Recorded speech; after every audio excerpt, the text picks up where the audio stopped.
Vox Hebdo sur Vox TV, nous abordons la deuxième partie réservée à la réaction du ministre des Sports après la suspension de la FECOFOOT par la FIFA et la CAF. Ce qui était le plus urgent pour nous, c'était d'éclaircir les choses par rapport à l'opinion nationale. Mais très rapidement, nous allons rentrer en contact avec les dirigeants de la CAF et de la FIFA. Ça se fera immédiatement. Nous n'allons pas attendre. Et nous allons parler pour trouver des solutions. J'ai écouté un média hier dire que c'est le ministre qui est responsable parce qu'il s'est ingéré des affaires de la FECOFOOT. Bon, c'est facile à dire. Mais la preuve où le ministre s'est ingéré est où? Qu'est-ce que le ministre a fait sur le terrain pour dire que oui, effectivement, il s'est ingéré? Il n'y en a pas. Mais le ministre peut vous donner les chiffres que le gouvernement de la République met pour que le football fonctionne dans notre pays. Nous avons les chiffres. On peut vous les mettre à disposition pour voir que l'État fait quelque chose pour ce football-là, mais qui malheureusement ne marche pas. L'argent que la FIFA envoie, parlons-en, parce que ça aussi on a entendu dire que le ministre voulait avoir la main dessus. Je n'ai pas besoin d'avoir la main dessus. La FIFA ne l'envoie pas au ministre que je suis. La FIFA envoie cet argent à la FECOFOOT. Et c'est la FECOFOOT qui gère et qui rend compte à la FIFA. Nous, on n'a pas le droit de regard là-dessus. Ça, c'est leur sauce à eux. Nous, on rentre pas là-dedans. Bon, la seule question, c'est de savoir, est-ce que ça marche bien? Est-ce que l'argent du développement du football donné à la FIFA, à la FECOFOOT, et on se sert à faire ça? Parce que j'ai entendu parler du football féminin dans mon pays, financé par la FIFA. Moi, ministre des Sports, je n'ai aucun sang sur le football féminin. Et j'en ai les preuves. Nous lançons un vif et pressant appel à l'ensemble des acteurs du football, notamment les joueurs, les supporters, les dirigeants de clubs, les médias et les sponsors à se rassembler pour la relance du football congolais. Le temps n'est plus aux divisions ni aux intérêts partisans. Il est à l'action collective, à la responsabilité partagée, à la construction d'un avenir nouveau pour notre football. Voilà, nous venons donc là d'écouter le ministre des Sports après la suspension prononcée de la FECOFOOT prononcée par la FIFA et la CAF. Evrad, cette suspension de la FECOFOOT, c'est une surprise pour vous ou vous vous y attendiez? Non, c'était pas une surprise parce que on s'y attendait du fait du délai déjà dépassé par la Fédération congolaise de football, y compris la commission ad hoc, de gérer cette crise parce qu'il y avait un délai qui était accordé à ces protagonistes dans la gestion de cette crise. Vous vous souvenez, il y avait des émissaires de la Confédération africaine de football et de la FIFA qui étaient ici à Brazzaville pour essayer un peu de trouver une solution à cette crise, mais malheureusement rien n'était fait et on se souvient, ils étaient même reçus par le ministre en charge des sports. Bon, maintenant, moi, à ce que je sache, il y a deux aspects dans cette crise. Le premier aspect, c'est... Oui, comme vous n'étiez pas surpris, maintenant, que pensez-vous de la réaction du ministre? Oui, justement. Donc, ce que je pense, il y a deux aspects dans cette crise. Le premier aspect, c'est que, bon, nul ne peut être au-dessus de l'État. Le ministre, d'une part, il a raison de brandir cette décision, de dire que bon voilà, nous allons réorganiser notre football suite à cette sanction. Donc c'est en fait pour lui la bienvenue pour essayer un peu de réorganiser les choses au niveau au niveau national, et donc on va attendre de ce qui va peut-être arriver. Bon, maintenant dans l'autre aspect, est-ce que réellement cette organisation sera bien faite dans la mesure du possible, sachant déjà que au niveau du basket, nous avons suivi la même situation. On a été sanctionné par la FIBA et cette sanction continue encore. Le malheur, c'est que ce sont les joueurs congolais qui vont en pâtir parce qu'ils n'iront plus se mesurer aux autres collègues au niveau international, que ce soit au niveau africain ou au niveau international. Donc, je parle là au niveau mondial. Et donc, c'est ça, justement, le problème auquel nous sommes confrontés maintenant. Donc, il faut maintenant attendre un peu plus. Récemment, il y a eu la réunion avec quelques responsables des clubs au niveau national, et donc le ministère et ces dirigeants-là. On n'a pas vraiment le sens de ce qui est sorti de cette réunion. Et donc, on attend maintenant la suite, on croise les bras. Mais sinon, s'agissant de la FIFA, pour essayer un peu d'accorder la parole aux autres. Déjà, moi, je pense que c'est deux poids, deux mesures aussi. Vous imaginez, par exemple, la Russie, lorsque la Russie attaque l'Ukraine, la FIFA sanctionne la Russie.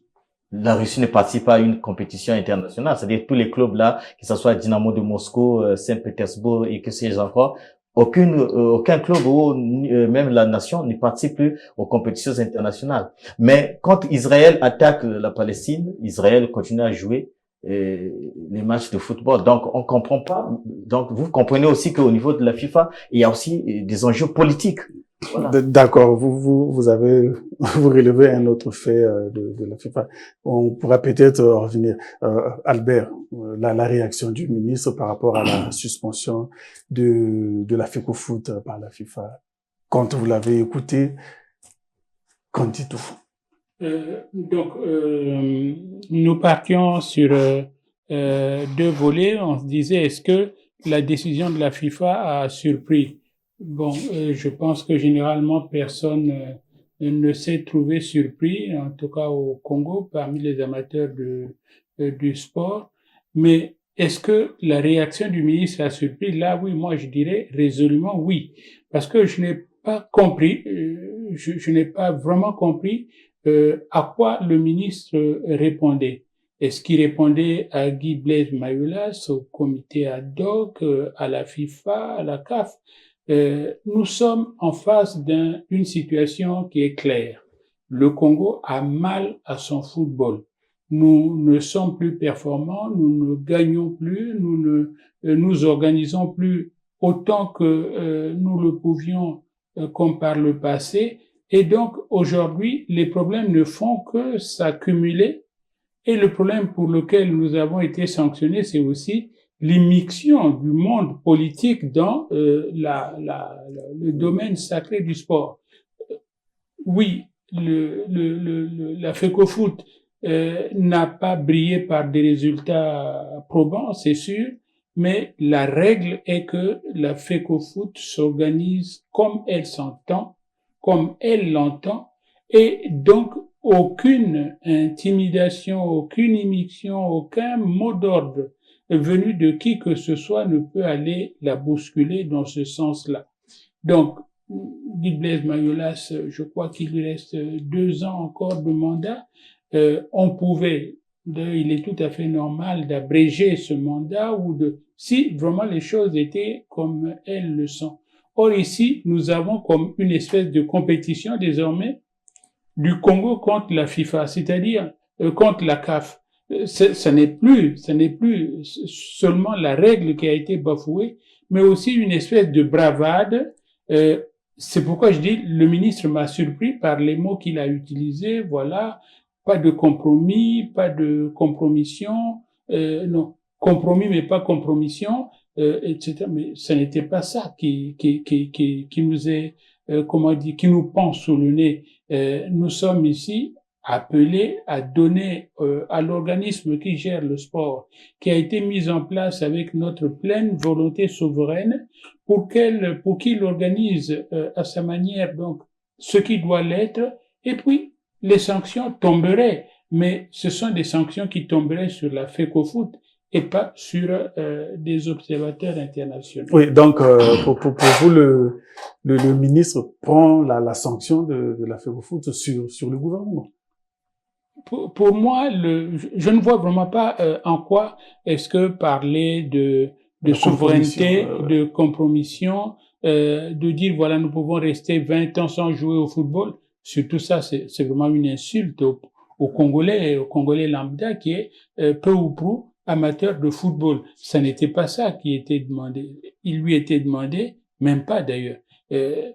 C'était à lui, comme patron du sport dans notre pays, d'apaiser les tensions et de sanctionner Mayolas si c'est ce qu'il voulait. Mais ici, tous, ça devient une affaire comme si, voilà, tout ce qui est dit cache ce qui ne l'est pas dit. Ok, Alphonse, la réaction du ministre, comment l'avez-vous apprécié quand vous l'avez entendu? Vous êtes fait quelle idée ou de l'existence ou disons, de la légitimité peut-être de cette sanction de la FECOFOOT? Bon, franchement, j'essaie de me mettre en lévitation par rapport au querelle au niveau du football. Je pense que le ministre, en tant que chef de département, hein, il est dans son rôle de pouvoir prendre possession d'un dossier, d'une problématique aussi importante que le football. N'oubliez pas que pratiquement l'essentiel du budget destiné au sport, je n'ai pas dit au sport au singulier, ça veut dire au pluriel, l'essentiel est absorbé par le football. Et le football, c'est, comme on le dit, c'est le sport roi.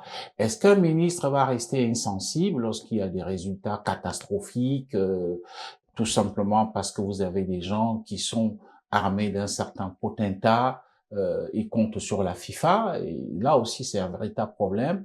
La FIFA, qui sait qui le détient, qui sait qu'elle détient un bétail électoral en Afrique, et donc, par conséquent, écoutez, j'ai placé des gens qui sont pratiquement à ma cause et ils peuvent mal gérer le football, peu importe. On leur donne une petite assistance qu'on appelle des crédits FIFA, bien géré, mal géré, parce que c'est toujours la FIFA qui envoie des experts financiers pour venir vérifier ses comptes. Et il peut y avoir des arrangements, on dit oui, tout est bien géré, mais c'est l'État congolais, ou alors, de manière générale en Afrique, l'État qui supporte tout ce qui a trait au football. Et le ministre ne peut pas rester insensible, à ce que je sache, sans quand même jeter un coup d'œil sur la gestion du football. Comme il l'a dit, pas sur la gestion de la FECOFOOT, mais surtout sur la gestion de l'argent que l'État met à la disposition du football et lequel football ne produit aucun résultat. Donc moi, je pense que le ministre avait tout intérêt à la suite du courrier de la FIFA d'appeler la presse et certainement pour... je pense que c'est ce qu'il faut moi retenir. Il a dit qu'ils vont prendre langue avec la FIFA, mais en même temps réunir les parties en conflit, c'est-à-dire le comité ad hoc et le bureau qui est légalement reconnu par la FIFA, et arrondir les angles afin que certainement qu'il y a encore le sifflet au stade Alphonse Massamba Débat ou à Pointe-Noire et que le ballon circule à nouveau. C'est ce qui est important parce que ce serait suicidaire de penser que le football doit s'arrêter du fait des gens qui sont certainement protégés par la FIFA et qui estiment que ils n'ont pas de compte à rendre et que le football peut ne pas marcher et que à la moindre incartade, la FIFA dira oui, il y a une ingérence du politique dans le football. Oui. Tout à l'heure, M. Albert disait que voilà, il comprenait pas la sortie médiatique du ministre. Il répondait à qui? Non, le ministre répondait justement à la FIFA et à la CAF suite à cette suspension. Bon, maintenant, dans l'organisation, dans la faisabilité, comme M. Alphonse vient de le dire tout à l'heure, je pense que il fallait laisser le temps à Mayolas finir son mandat et justement à la fin, tous les partisans, tous les membres, disons, composant de cette fédération-là pouvaient s'agiter autour de Mayolas pour dire, bon, écoute, tu es maintenant à ton deuxième et dernier mandat, il faut maintenant relancer les choses, trouver quelqu'un qui pourrait aussi conduire le bateau à bon port. Mais ce qui n'a pas été fait, les choses sont allées un peu plus vite. Vous avez vu, tout à l'heure, il a évoqué la manière dont on a scellé les locaux de la Fédération congolaise de football jusqu'à Igné, où on avait délogé les filles qui étaient en compétition. Bon, tout ça. Et par rapport au texte, vous voyez, c'est toujours cette histoire. On n'a pas cette notion de respect des textes qui régissent nos institutions. Vous voyez, déjà, les choses au niveau du football ne se jugent pas dans les tribunaux ordinaires. Ils ont leur tribunal, le TAS. C'est là-bas où se jugent les affaires sportives. Et on est allé trop vite en besogne et jusqu'aujourd'hui, voilà, ce qui Oh, ressort donc de la FIFA, c'est oui, cette sanction oui. qui est tombée dessus. Bon, on va réorganiser notre football. Tout à l'heure, je disais que nul n'est au-dessus de la loi, nul plutôt n'est au-dessus de l'État. L'État a pris cet engagement d'assumer cette responsabilité de dire que bon, voilà, nous assumons cette sanction. Nous allons réorganiser notre football. Ça, et j'ai interprété un peu le message du ministre qui dit que non, bon, on va attendre et jusqu'à ce que les choses redeviennent encore le normal. Et le Congo n'est pas le premier cas dans cette situation où la FIFA sanctionne et que bon, voilà. Oui, est-ce que le Congo, le football congolais peut se relever en dehors de la FIFA ou de la CAF? Non, je ne pense pas parce que il y a toute une organisation au niveau de la FIFA et de la CAF. Vous voyez même lors des grands événements sportifs, si par exemple le match est prévu à 7 heures pile, on lance. Même si il y a un roi qui va arriver, je sais pas, un président qui va arriver, tant que dans les délais là, parce qu'il y a beaucoup de partenaires qui rentrent en ligne de compte lors des événements sportifs. Si le match est prévu à 7 heures, on lance à 7 heures.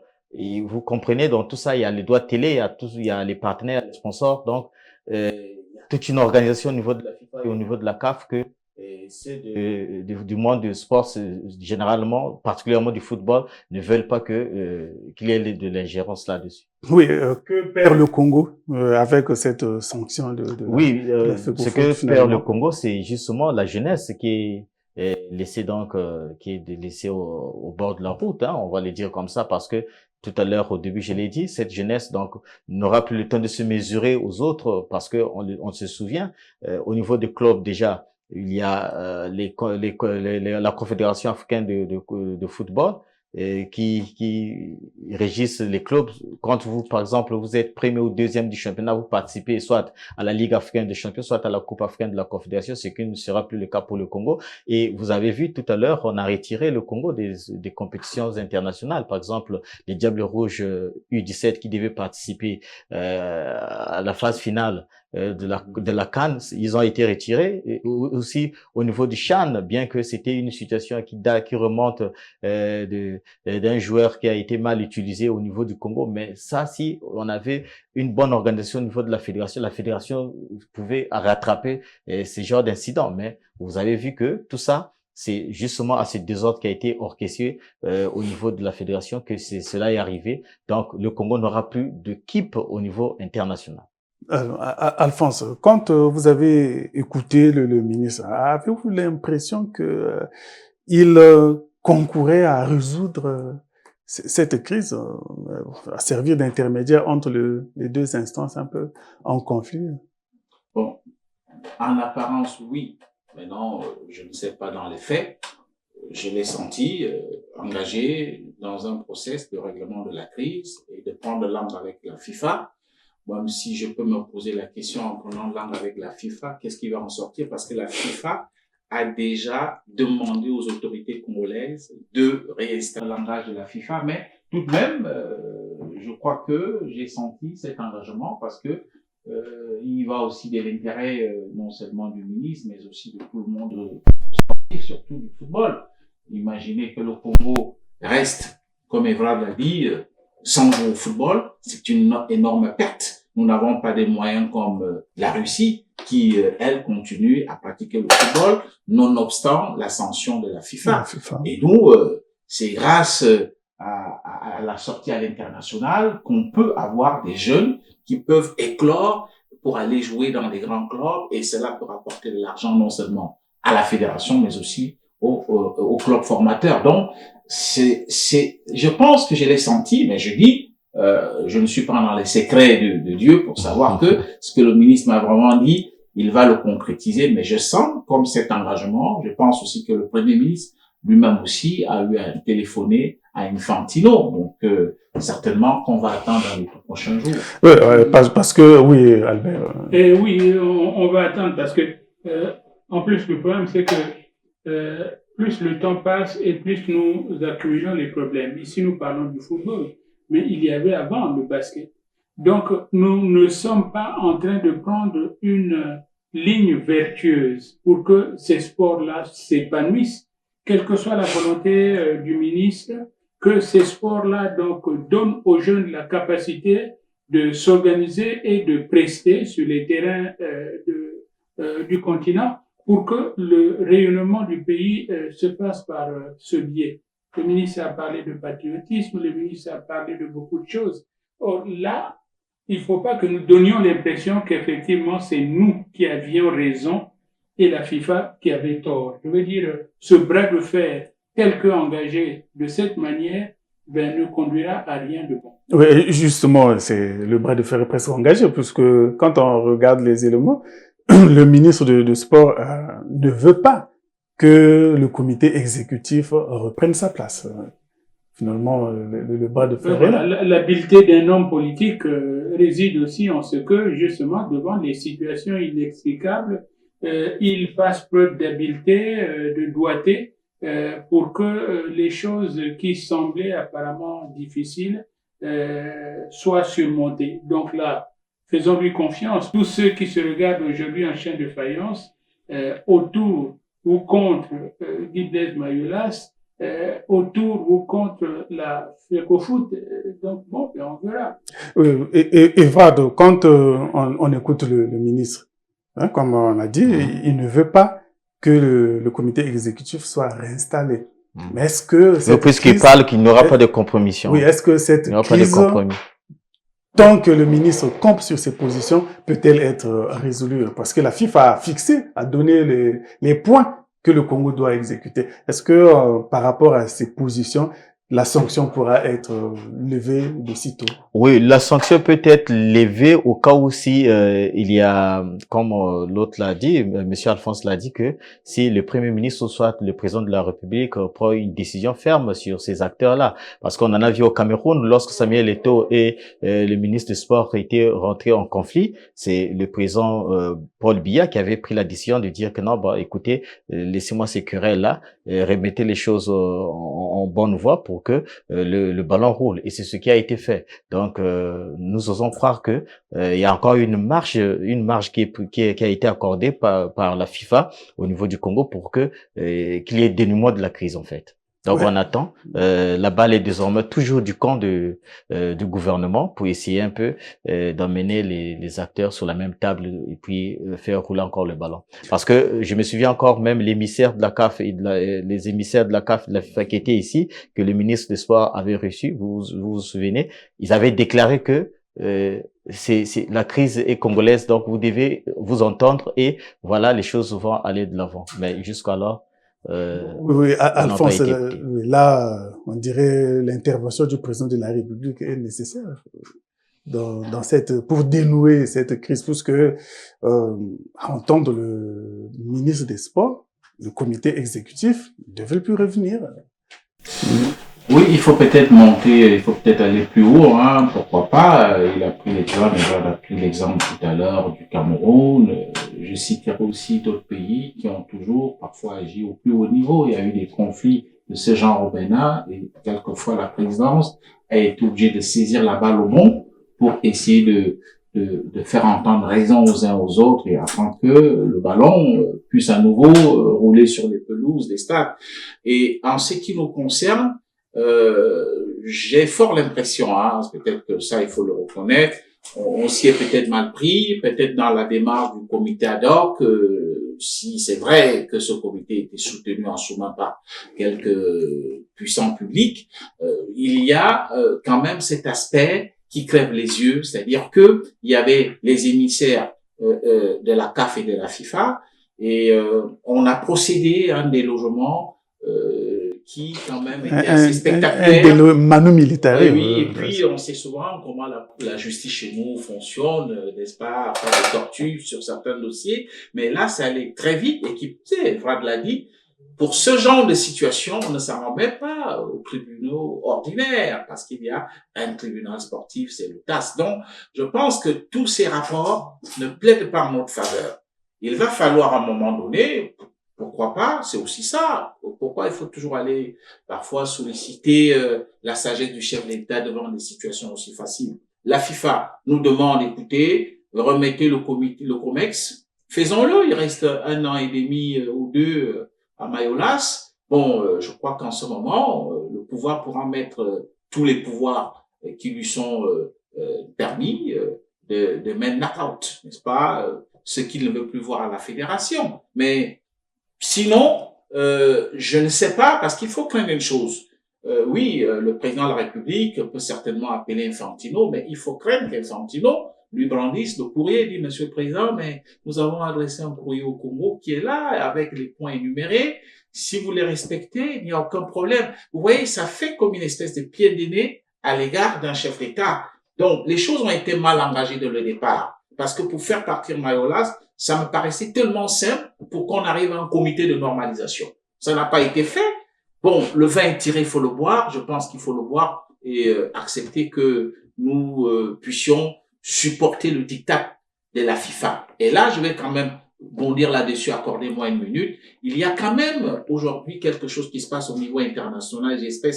J'espère que les grands juristes au niveau international vont s'intéresser à la mafia qui existe à la FIFA aujourd'hui. Pour être président de la FIFA, c'est simple. Vous comptez sur l'Afrique avec ses plus de 50 États. Vous leur donnez un peu des projets golf, FIFA, ainsi de suite. Vous les mettez à l'aise. Vous ne demandez pas trop de comptes à ceux qui gèrent cet argent de projet golf. On peut envoyer un cabinet international qui vient vérifier. On sait comment ça se passe en Afrique. Tu n'as rien vu, c'est bon, les comptes sont bons, certifie-les. Et alors, ces gens deviennent la chasse gardée du président de la FIFA. À la moindre incartade, moi ici, un moustique qui m'a piqué. Alors le président de la FIFA intervient et on dit, écoutez, c'est une gérance du pouvoir public dans le football. Et si on fait ça, ça veut dire que la FIFA même n'est pas pour le développement du football. Mais les gens qui dirigent la FIFA sont pour leurs propres intérêts parce qu'ils savent que grâce à l'Afrique, ils peuvent garder le poste à vide éternel. Ok, pour le moment, le Congo est suspendu et qu'il y a des préalables pour lever la suspension. J'espère, comme on a dit sur ce plateau, si les autorités congolaises managent bien le dossier, la sanction sera levée. Au cas contraire, il faut obéir aux instructions que la FIFA a émises dans son courrier pour lever la sanction. Nous sommes arrivés à la fin de cette émission. Merci d'avoir été avec nous. Restez en compagnie des programmes de Vox TV. Au revoir à tous. À dimanche prochain.